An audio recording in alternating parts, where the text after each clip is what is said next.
বেজে উঠল যুদ্ধের দামামা। বালাকোট স্টাইলে আবারও একবার পাকিস্তানে সার্জিক্যাল স্ট্রাইক চালাবে ভারত। সেই প্রস্তুতিই নাকি এর মধ্যে শুরু হয়ে গেছে। বৃহস্পতিবারই ভারতের প্রধানমন্ত্রী নরেন্দ্র মোদী বলেছিলেন, কাশ্মীরের ঘটনায় জড়িতদের খুঁজতে প্রয়োজনে তারা পৃথিবীর শেষ প্রান্তে যাবেন।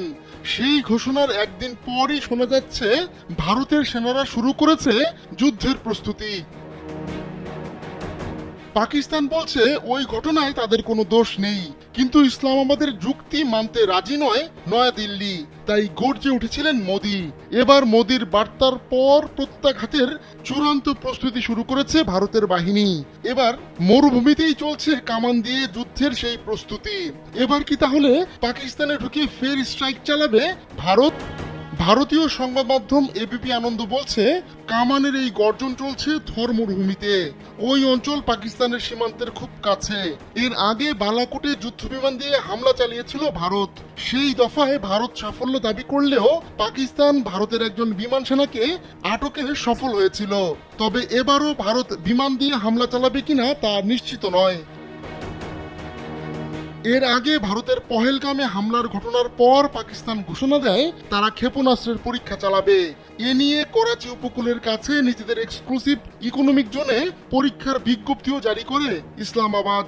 পাকিস্তানি নৌবাহিনীর পক্ষ থেকে জানানো হয় 24 থেকে 26 এপ্রিলের মধ্যে এই মিসাইল পরীক্ষা চালানো হবে। পাল্টা প্রস্তুতির অংশ হিসেবে ভারতও সামরিক তৎপরতা জোরদার করে।